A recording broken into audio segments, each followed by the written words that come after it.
Hello दोस्तों, नमस्कार। RV notes परिवार में आप सभी का स्वागत है।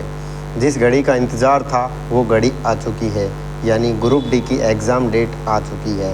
17 नवंबर से एग्ज़ाम स्टार्ट होने वाले हैं और दिसंबर लास्ट तक ये एग्ज़ाम चलने वाले हैं। लगभग 1.5 महीने तक एग्ज़ाम चलेंगे। तो इस घड़ी का सभी लोगों को बेसब्री से इंतज़ार था कि ग्रुप डी एग्ज़ाम डेट कब होगी। अक्टूबर में एग्ज़ाम होगा, नवंबर में होगा, दिसंबर में होगा भी या नहीं होगा। तो ये तो क्लियर हो चुका है कि एग्ज़ाम 17 नवंबर से स्टार्ट होने वाला है। ठीक है, अब आपके पास मोटा माटी बात करें तो टोटल आज से काउंट करें तो 70 दिन आपके पास बचे हुए हैं। लेकिन इन 70 दिनों में आपके काम के सिर्फ 60 यानी 60 डे हैं, क्योंकि जो 10 दिन हैं वो आपके बीच में दिवाली आने वाला है। बड़ा त्यौहार है तो दिवाली बीच में आने वाला है, तो इसलिए ये 10 दिन मैं काउंट नहीं कर रहा। तो आपके जो काम के बचे हुए हैं वो 60 दिन बचे हैं, यानी 2 महीने 60 दिन। इन 60 दिनों का आप जितना अच्छा यूटिलाइज करोगे, जितना ज़्यादा आप इनमें स्टडी करोगे, पढ़ोगे, उतने ज़्यादा आपका अच्छा होगा, आपके लिए अच्छा होगा। ठीक है, तो अब सवाल उठता है कि अब करें क्या। 60 दिन बचे हैं एग्ज़ाम के, तो अब इसके लिए हम क्या करें, कैसे तैयारी करें ताकि हमारा सिलेक्शन हो जाए।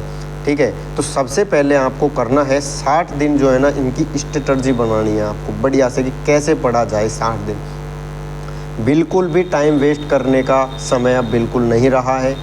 अच्छे से मेहनत करो, जितनी ज़्यादा स्टडी कर सको, 10 घंटे, 12 घंटे, 15 घंटे, जितना आपकी क्षमता है उतने आप पढ़ो, क्योंकि जो टाइम वेस्ट करने का समय था वो अब निकल चुका है।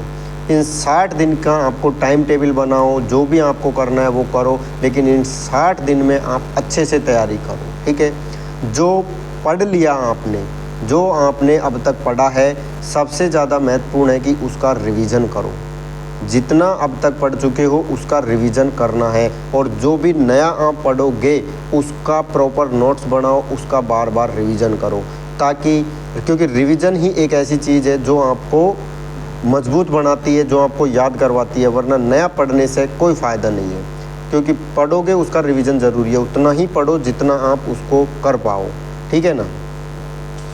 इसमें आपके 25 नंबर की मैथ, 30 नंबर की रीजनिंग, 25 नंबर की साइंस और 20 नंबर की करंट अफेयर और जीके पूछी जाएगी। ठीक है, तो 25 नंबर की मैथ आएगी ना, उसके लिए आपको सारे फॉर्मूले याद होने चाहिए, है ना। और कॉन्सेप्ट जितने भी बनते हैं उसके मैथ के, जितने भी कॉन्सेप्ट और फॉर्मूले हैं वो सारे के सारे आपको याद होने चाहिए। एक शॉर्ट नोट्स के टर्म में आपके पास में लिखे होने चाहिए, ताकि उनका रिवीजन आप बार बार कर पाओ।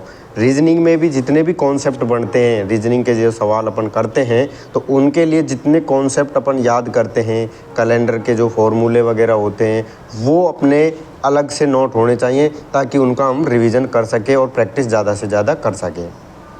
इसके अंदर मेन चीज़ रहती है साइंस। साइंस है ये आपका स्कोरिंग सब्जेक्ट है, क्योंकि हर व्यक्ति जो होता है, जो एनटीपीसी की तैयारी करता है, वो भी क्या करता है, मैथ और रीजनिंग तो अच्छा रहता है उसका, लेकिन मेन जो इफ़ेक्ट डालता है वो है साइंस।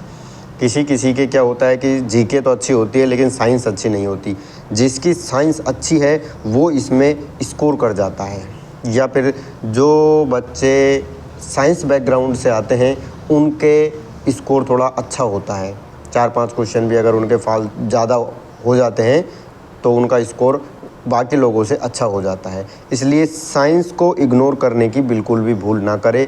साइंस के जितने कॉन्सेप्ट हैं, जितने थ्योरियाँ पढ़ सको, उसके साथ साथ फिजिक्स है, उसके जितने न्यूमेरिकल वगैरह फॉर्मूले हैं वो आपको याद होने चाहिए, ताकि क्योंकि फ़िज़िक्स के अंदर क्या होता है, सिंपल सा फॉर्मूला होता है, डाटा देगा न्यूमेरिकल के रूप में और आपको बस फॉर्मूले में रखा और उत्तर आ जाएगा।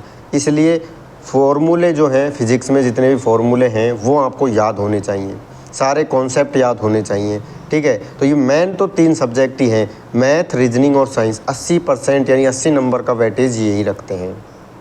अब आती है 20 नंबर की जीके और करंट अफेयर। ठीक है, इसके अंदर मेन जो है ना करने लायक वो है करंट अफेयर। आप पिछले 1 साल का करंट अफेयर उसका रिवीजन कर लो। स्पीडी की बुक आती है पिछले 1 साल की, तो वो आप लेके आ जाओ, उसको बार बार आप रिवीजन करो। ठीक है, उसमें से लगभग 8 से 9 क्वेश्चन करंट अफेयर के पूछे जाते हैं, जिसमें आपके लगभग 4-5 क्वेश्चन आसानी से अगर हो भी जाते हैं तो बढ़िया रहता है। जीके है, बाकी 10 से 12 नंबर की जीके आती है। अब जीके क्या है, इसका थोड़ा ज़्यादा वो है वेटेज, क्योंकि 12 नंबर की पूछी जाएगी। उसमें हिस्ट्री, पॉलिटी, ज्योग्राफी, इकोनॉमिक्स है, उसके अलावा जो भी अंतरिक्ष से संबंधित हैं, जितनी भी जीके है उसमें कुछ भी पूछा जा सकता है। ठीक है, तो वो आपके जो पहले से याद है, ठीक है, उस वो ही काम आएगी। नया पढ़ने की आपको अब ज़रूरत नहीं है जीके। ग्रुप डी के पेपर में जीके पढ़ने की आपको नई जीके अब स्टार्ट करने की ज़रूरत नहीं है, क्योंकि आपको मैथ, रीजनिंग और साइंस और करंट अफेयर, इन 4 सब्जेक्ट पे फोकस करना है। इन चारों को मिला के आप 80% आराम से स्कोर कर सकते हो। ठीक है, अब करना कैसे, उसके लिए ये तो हो गया पढ़ने का मटेरियल, लेकिन नंबर कैसे लाएं। नंबर के लिए क्या है, आपको टेस्ट पेपर से जितनी ज़्यादा हो सके उतनी ज़्यादा प्रैक्टिस करनी पड़ेगी। टेस्ट पेपर में आपको टारगेट बनाना पड़ेगा कि मुझे 80 नंबर लाने हैं। अगर आपके नंबर कम आ रहे हैं तो धीरे धीरे कोशिश करो उनको 80 तक पहुंचाने की। भले ही आपके नंबर 80 ना पहुंचे, 70-75 तक रह जाएं, 60-65 भी रह जाएं, वो एक अलग बात है। लेकिन आपका टारगेट जब तक एग्ज़ाम नहीं हो जाता तब तक है कि नंबर को धीरे धीरे बढ़ाते बढ़ाते 80 नंबर तक, 80 प्लस पहुंचाना है। क्योंकि जिस दिन आपके नंबर 80 आ गए ना, उस दिन आपके सिलेक्शन को कोई नहीं रोक सकता। 70 प्लस नंबर पे रो मार्क्स अगर आपके 70 प्लस आ जाते हैं तो आपका सिलेक्शन आप श्योर समझ सकते हैं। टारगेट आपको हाई रखना पड़ेगा, 80 का रखना पड़ेगा। ये नहीं है कि रिजर्वेशन कैटेगरी SC ST से आप अपन आते हैं तो ले भाई हमारा 60 में भी नंबर हो जाएगा, 50 पे भी सिलेक्शन हो जाएगा। अगर आप अपना टारगेट 50-60 रखोगे ना, तो जो नंबर है वो 50-60 से हमेशा डाउन ही आते हैं। जितना अपन टारगेट रखते हैं ना, उससे डाउन ही नंबर आते हैं। इसलिए अपना टारगेट हाई रखो, ताकि नंबर जो है वो कम भी हो जाए तो भी कोई फ़र्क नहीं पड़े। 80 का टारगेट रखेंगे, अगर नंबर 70-75 भी आए तो अपना नुकसान ना होए। इसलिए अपने टारगेट को अपन को क्या रखना है, हाई रखना है। ठीक है, और ज़्यादा से ज़्यादा प्रैक्टिस सेट करनी है। 60 दिन बचे हैं तो 60 दिन में पर डे आपको एक टेस्ट देना है। और दूसरी बात, प्रीवियस ईयर का टेस्ट पेपर अपन को ज़रूर देना है, क्योंकि प्रीवियस ईयर से अपन को पता चलेगा कि पिछले सालों में कैसे एग्ज़ाम में क्वेश्चन पूछे हैं, क्या पैटर्न पूछा है, और आगे आने वाले पेपर जो है उसी प्रैक्टिस के लिए आपको मॉक टेस्ट देना पड़ेगा, ताकि मॉक टेस्ट से उसमें सब कुछ नया होगा। ठीक है, प्रीवियस ईयर में क्या करंट अफेयर पुरानी होती है तो उसमें क्या एक्चुअल स्कोर पता नहीं चलता, लेकिन मॉक टेस्ट से अपना एक्चुअल स्कोर अपन को पता चल गया कि अपन कहाँ पर वेरी कर रहे हैं।